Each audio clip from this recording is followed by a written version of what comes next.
Buenos Aires, 1932. El servicio de electricidad está en mano de dos firmas. La Compañía Hispanoamericana de Electricidad, CHADE, de capitales alemanes, y la Compañía Ítalo-Argentina de Electricidad, CIADE, que pese a su nombre, pertenece a un grupo suizo. El gobierno, en manos del general Agustín Pedro Justo, no controla el accionar de las empresas que achican sus costos y maximizan sus ganancias. Por lo tanto, las prestaciones que ofrecen son deplorables. Las quejas de los usuarios se reiteran. Tarifas altas y un servicio deficiente. En ese contexto, un concejal del Partido Socialista Independiente, Germinal Rodríguez, alza la voz. En una serie de debates en el Consejo Deliberante, expone una gran cantidad de pruebas en contra de las empresas. Las acusa de beneficiarse a costa de saquear a los porteños. Esto conduce a que se inicie una investigación sobre el accionar de las compañías. Sin embargo, dirigentes opositores al gobierno de Agustín P. Justo denuncian que las empresas accionan para frenar las indagaciones y así evitar cualquier intento de regulación en su negocio. El fraude y el soborno aparecen en escena.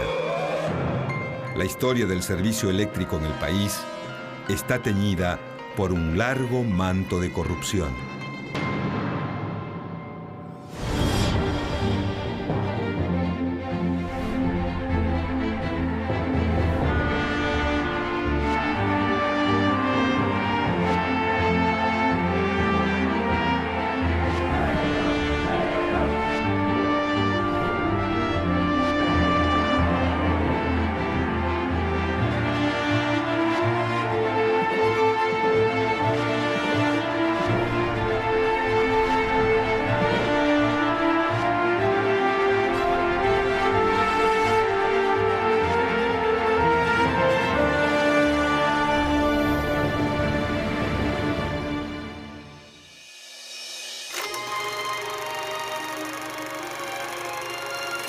En 1880, Londres se convierte en la primera ciudad del mundo que es alumbrada mediante una central eléctrica. El desarrollo de las lámparas incandescentes posibilitado por Thomas Alva Edison provoca una revolución. Los ecos de esta novedad llegan de inmediato a la Argentina. Durante ese mismo año, el presidente Nicolás Avellaneda decide federalizar la ciudad de Buenos Aires. Esto quiere decir que la ciudad se desvincula de la provincia en la que se asienta. A partir de ese momento, el gobierno de la ciudad estará en manos de un intendente designado por el presidente de la nación. Los políticos de la generación del 80 pretenden convertir a Buenos Aires en una metrópoli moderna, donde las tecnologías más avanzadas de los países industrializados se hagan presentes. Así, en 1887, cuando el ingeniero Rufino Varela instala una pequeña usina frente a la Catedral porteña, la electricidad llega a la Argentina. La calle Florida ya tiene alumbrado eléctrico. Esta conquista incentiva a Varela a ir por más. Meses después, el ingeniero es autorizado a instalar nuevas usinas en distintos puntos de la ciudad. Estos emprendimientos dan paso a la creación de la Compañía General de Electricidad de Buenos Aires. Con la creación de la primera empresa dedicada al suministro eléctrico, Buenos Aires se consolida como una metrópoli importante. Sin embargo, en pocos años la pretensión de modernidad chocará contra el servicio ineficiente de las empresas eléctricas, avalado por la falta de regulación del Estado.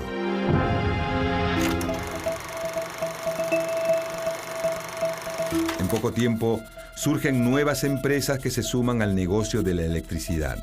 La Compañía Primitiva de Gas y la River Plate Electric Light and Traction, ambas de capitales británicos. El gobierno se mantiene ajeno a la competencia entre las distintas firmas y decide no regular la actividad. Esto responde a una convicción liberal, que cree que es mejor que el mercado imponga sus reglas. Además, Se espera que esta libertad empresarial atraiga inversiones de otros capitales extranjeros. Es en este panorama que en 1898 se instala la Compañía Transatlántica de Electricidad, CATE, proveniente de Alemania. Los empresarios alemanes aprovechan la falta de regulación y promueven una movida estratégica.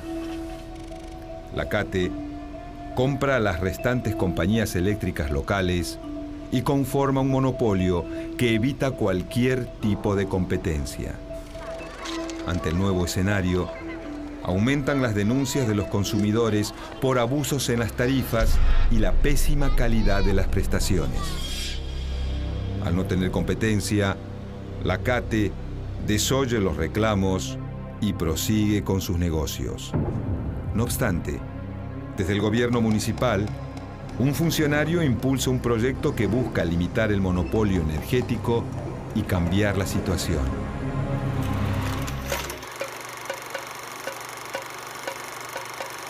En 1904, durante la segunda presidencia de Julio Argentino Roca, el jefe del alumbrado público de la ciudad de Buenos Aires, el ingeniero Jorge Newbery, presenta un proyecto para cambiar el rumbo. Su propuesta consiste en construir usinas municipales que compitan con las de la CATE. De esa manera, la competencia mejoraría el servicio. Pero ante esta posibilidad, la empresa alemana reacciona con rapidez. Sus directivos y abogados ejercen presión sobre la comisión municipal conformada por vecinos de la alta sociedad. Finalmente, la CATE triunfa. El proyecto del ingeniero Jorge Newbery queda archivado. Al mismo tiempo, la empresa alemana elabora otra maniobra para defender sus intereses. Con el objetivo de asegurar sus privilegios, la firma redacta un marco regulatorio ajustado a sus necesidades. En diciembre de 1907, la Comisión Municipal aprueba la propuesta de la CATE. Además, se le otorga la concesión del servicio por un período de 50 años. Las reacciones desde distintos sectores políticos de la oposición son inmediatas. Dirigentes socialistas y radicales critican la falta total de controles sobre el servicio, pero el gobierno municipal no responde a los reclamos. Son días de hegemonía para la CATE. En ese contexto, el gobierno nacional, liderado por José Figueroa Alcorta, prepara los festejos para conmemorar los 100 años de la Revolución de Mayo. Aprovechando la proximidad de esa fecha, la firma construye en Dock Sud una gran usina termoeléctrica. La inauguración se realiza el 25 de mayo de 1910. Buenos Aires es la perla iluminada del Río de la Plata. La empresa alemana CATE se siente invencible, pero pronto las cosas cambiarán.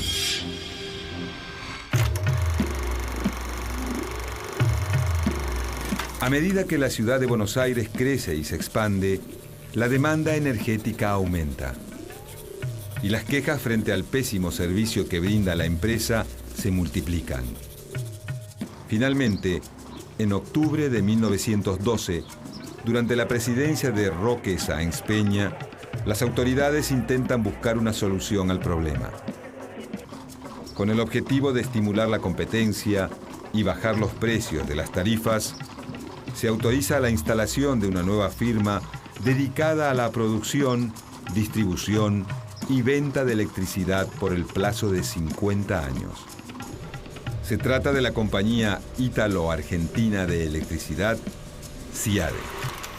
Si bien los propietarios de la firma son suizos, prefieren llamarla así para generar empatía con la numerosa colectividad italiana que reside en la ciudad. En 1919, la SIADE inaugura en el barrio de La Boca su primera usina.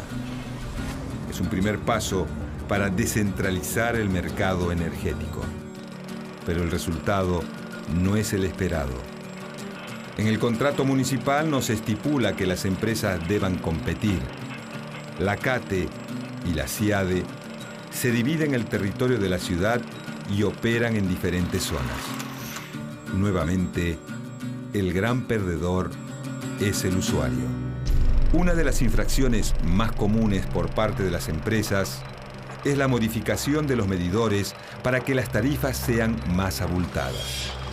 En tanto, en el interior del país, el servicio eléctrico se encuentra en poder de 3 grandes compañías: el grupo suizo ANSEC y Sudam. Estos grupos concentran su actividad en las grandes ciudades y dejan de lado a los pueblos periféricos, a los que consideran poco rentables. De ese modo, el abastecimiento eléctrico en pueblos más chicos recae en cooperativas impulsadas por vecinos, en su mayoría cooperativistas y socialistas. Estas organizaciones no persiguen la búsqueda de ganancias a toda costa y buscan brindar un servicio bueno y barato. A pesar de esto, las cooperativas muchas veces no tienden sus líneas más allá de los límites de los pueblos y la electricidad no alcanza a los habitantes rurales. A comienzos de la década del 30, la empresa alemana CATE cambia su denominación por CHADE, Compañía Hispanoamericana de Electricidad. Al mismo tiempo se fusiona con ANSEC y expande su servicio al interior del país.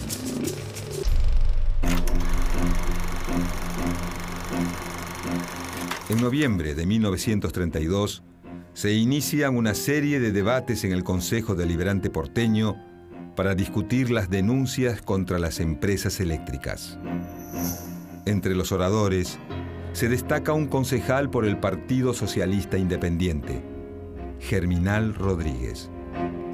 Si bien su partido apoya justo a nivel nacional, en lo local se enfrenta con el intendente Mariano de Bedia y Mitre, nombrado por el presidente para la ciudad. Respaldado por una gran cantidad de documentos, Germinal Rodríguez expone una serie de irregularidades de las compañías eléctricas. Esto conduce a que la Comisión de Concesiones del Consejo Deliberante investigue a las empresas. Pero los obstáculos no tardan en aparecer. La oposición denuncia que las empresas pagan coimas para que la investigación quede estancada. Y se señala al hasta hace poco combativo concejal Rodríguez, que ahora se refugia en un extraño silencio. Las sospechas de sobornos distribuidos por las empresas son cada vez más fuertes. Después de distintos debates en el Consejo Deliberante, el 25 de octubre de 1933 se presenta el proyecto impulsado por el oficialismo. Se propone crear una comisión de conciliación que revise el contrato con la CHADE, la compañía que más quejas ha recibido. Los resultados de la investigación salen a la luz el 11 de diciembre de 1933. A pesar de las críticas de los usuarios, la comisión resuelve un acuerdo que resulta extremadamente favorable para la CHADE.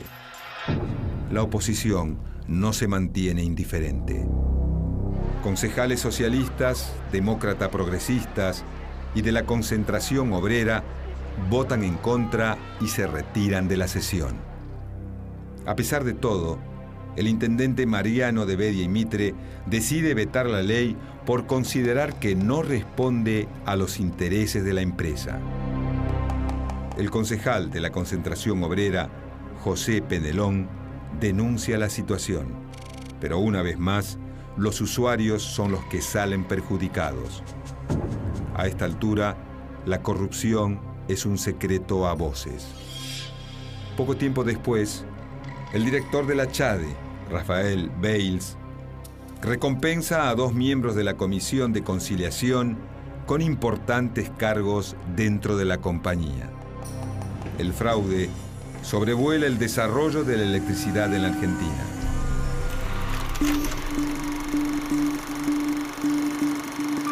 El malestar contra las compañías eléctricas no cede en Buenos Aires. Consumidores y sectores de la oposición continúan con su lucha a pesar de las derrotas políticas.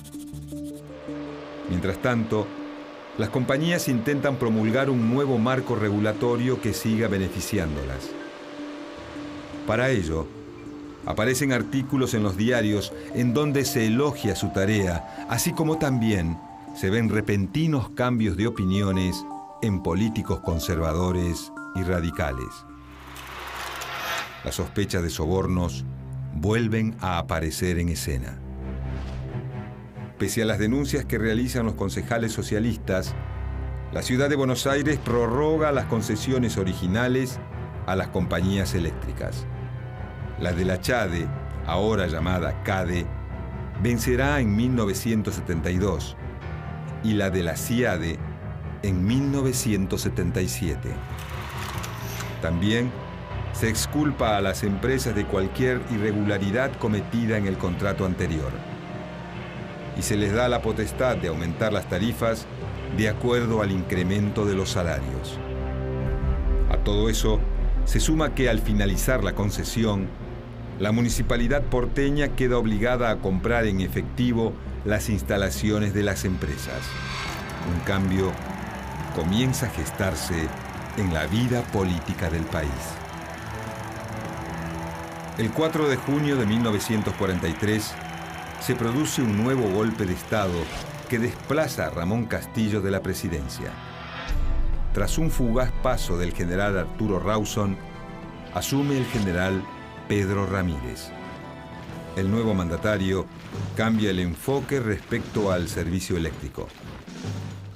En respuesta a los pedidos de los usuarios, ordena la creación de una comisión para analizar el asunto, presidida por el coronel retirado Matías Rodríguez Conde.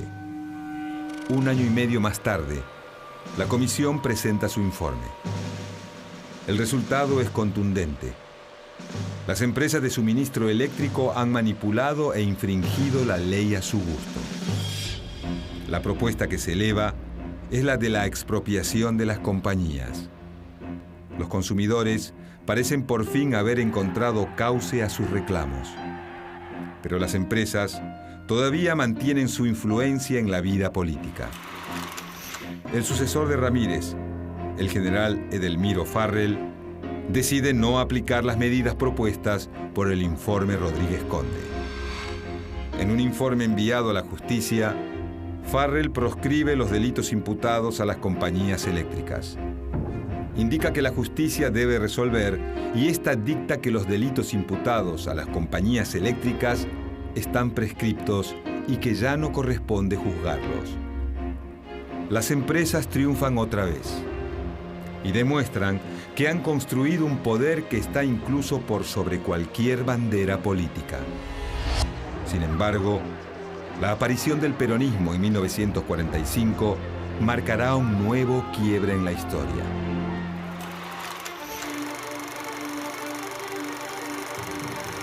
El 4 de junio de 1946, Juan Domingo Perón asume la presidencia de la Argentina. Al año siguiente, el gobierno crea la empresa Agua y Energía. La nueva firma realiza obras hidroeléctricas y térmicas y se enfoca en dar electricidad a aquellos lugares que no son del interés del sector privado. La estrategia de Perón apunta a esperar a que venzan las concesiones de las empresas privadas para sumarlas a Agua y Energía, como ocurre con ANSEC. Pero ello desemboca en una alarmante falta de inversiones en los principales centros urbanos, donde todavía mantienen su poder las empresas CADE y CIADE. Al mismo tiempo, el éxito del plan industrializador que lleva adelante el gobierno peronista depende de una mayor producción de electricidad. Sin electricidad, no hay progreso posible. En este punto, el aporte de las cooperativas eléctricas ubicadas en distintos puntos del país se vuelve vital.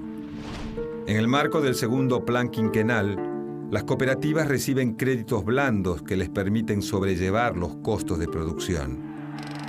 Pero una vez más, la situación política cambia de manera abrupta. El 16 de septiembre de 1955, la autodenominada Revolución Libertadora derroca a Perón.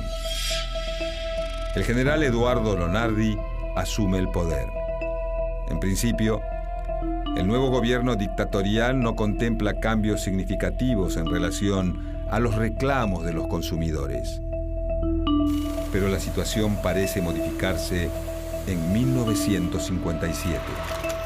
El 23 de junio, el gobierno militar encabezado ahora por Pedro Eugenio Aramburu anula la concesión de la CADE. Luego, interviene la empresa e inicia su liquidación y el traspaso de sus activos al Estado. Los directivos de la firma presionan en la justicia con el fin de dilatar las resoluciones e imponer sus propias reglas. El gobierno militar declara que no es su intención reemplazar al Poder Judicial y anuncia que aceptará la decisión de los tribunales. Así, las empresas consiguen medidas de no innovar y paralizan todo lo actuado. El 1 de mayo de 1958, el dirigente de la Unión Cívica Radical Intransigente, Arturo Frondizi, asume la presidencia de la nación. Su gestión busca profundizar el desarrollo económico del país. Para lograr este fin, considera clave estimular la inversión del capital privado, sobre todo el extranjero. A finales de 1958, se funda una empresa que une capitales estatales a los de la CADE, conformando la nueva firma Servicios Eléctricos del Gran Buenos Aires, SEGBA. Durante el año 1961, la compañía pasa a ser íntegramente del Estado y se realizan distintas obras en todo el país para mejorar el tendido de la red eléctrica.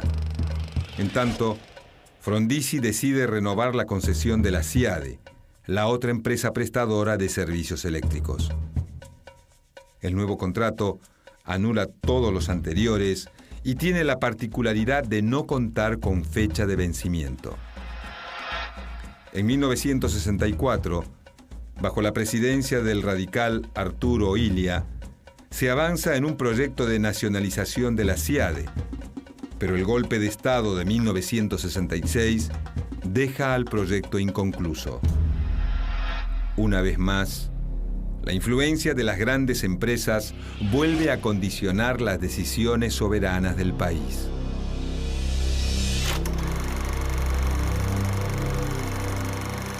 El 24 de marzo de 1976, otra nueva dictadura se impone en la Argentina. El teniente general Jorge Rafael Videla asume el poder. Como ministro de Economía, designa a José Alfredo Martínez de Hoz. El nuevo ministro conformaba el directorio de la CIADE, a la cual, desde su nuevo cargo, busca beneficiar. Con ese objetivo, paraliza todos los juicios en contra de la empresa de electricidad y promueve la sanción de una ley para estatizarla. El Estado paga en dicha operación un sobreprecio de $155 millones, dado que sus instalaciones acarreaban una importante obsolescencia. De esa manera, los directivos de la firma obtienen suculentas ganancias. Durante la dictadura militar, el Estado aumenta considerablemente su deuda externa. Se desvían los fondos de las compañías públicas para solventar el déficit del Estado. Como consecuencia de esto, las empresas eléctricas realizan pocas inversiones y el servicio se deteriora aún más. En 1983 llega la democracia. Asume el radical Raúl Alfonsín. El presidente se encuentra con un panorama difícil para revertir esta situación y la capacidad energética disminuye. Hacia fines de la década del 80, los apagones y la falta de electricidad son algo cotidiano. El 9 de julio de 1989 asume el poder Carlos Saúl Menem. El mandatario y su ministro de Economía, Domingo Cavallo, ejecutan un amplio plan de privatizaciones de empresas públicas, entre ellas las del suministro de electricidad. Con la excusa de mejorar el servicio y que esto solo es posible en manos privadas, las empresas públicas se venden a costos muy por debajo de su valor real. 10 años después de realizadas las ventas, las mejoras prometidas con el arribo del capital privado chocan con una realidad en donde el servicio eléctrico es aún bastante pobre. En febrero de 1999 se produce un extenso apagón que abarca gran parte de la ciudad de Buenos Aires y que provoca una gran protesta de la ciudadanía en contra del gobierno de Menem. Bajo la presidencia de su sucesor, Fernando de la Rúa, la crisis económica y social se profundiza. El 20 de diciembre de 2001, de la Rúa abandona su cargo. El 25 de mayo de 2003, Néstor Kirchner asume la presidencia. Durante su mandato, el Estado invierte en generación de energía. Además, a pesar de las presiones empresariales, no se autorizan nuevos aumentos de tarifas.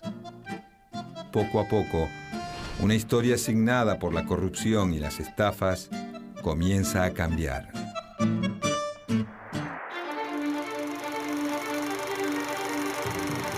El negocio de la electricidad estuvo atravesado por reclamos, denuncias, prestaciones deficientes y negociados turbios.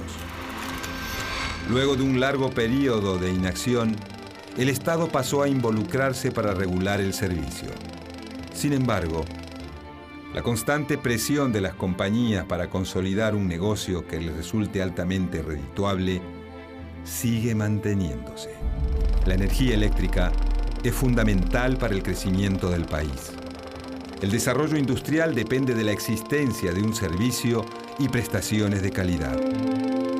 El objetivo es conseguir que todos y cada uno de los rincones del territorio argentino puedan ser iluminados. Todavía queda un largo camino por recorrer.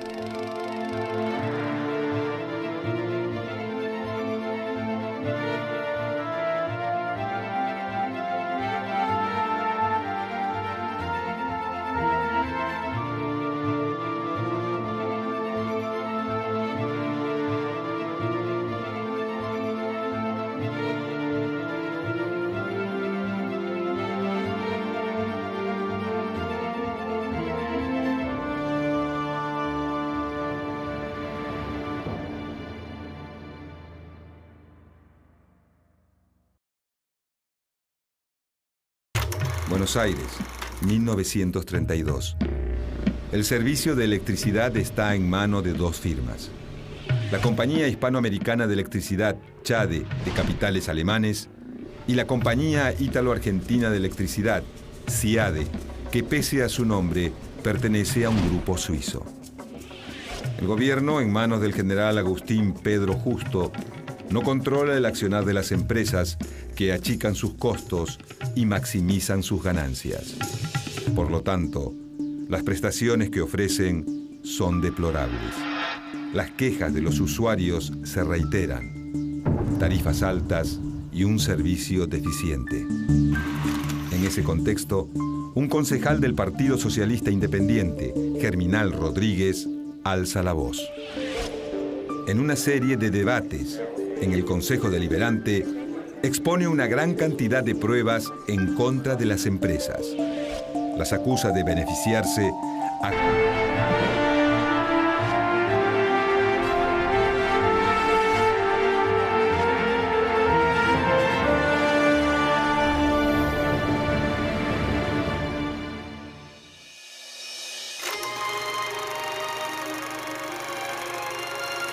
En 1880, Londres se convierte en la primera ciudad del mundo que es alumbrada mediante una central eléctrica.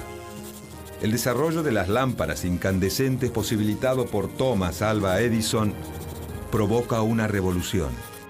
Los ecos de esta novedad llegan de inmediato a la Argentina.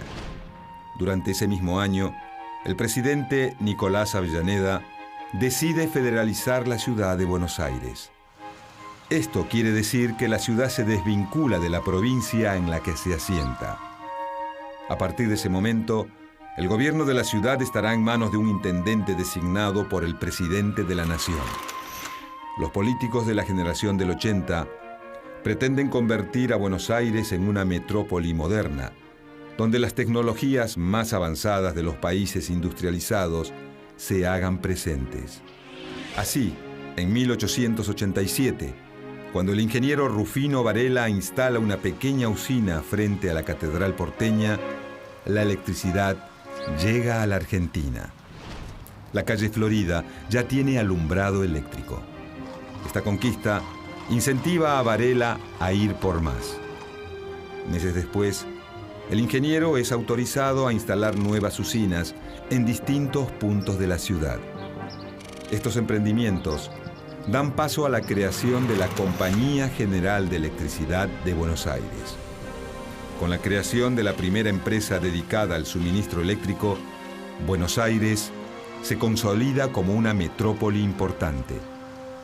Sin embargo, en pocos años la pretensión de modernidad chocará contra el servicio ineficiente de las empresas eléctricas, avalado por la falta de regulación del Estado.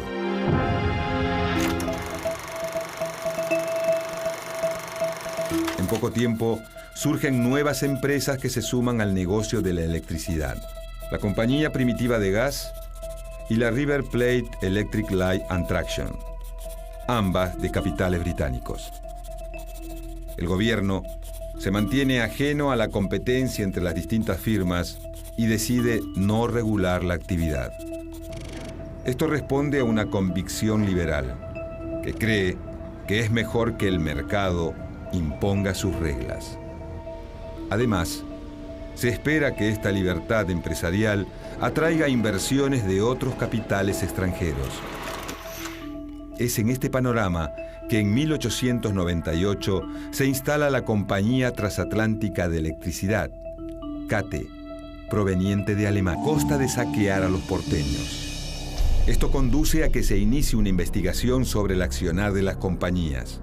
Sin embargo, dirigentes opositores al gobierno de Agustín P. Justo denuncian que las empresas accionan para frenar las indagaciones y así evitar cualquier intento de regulación en su negocio. El fraude y el soborno aparecen en escena. La historia del servicio eléctrico en el país está teñida por un largo manto de corrupción.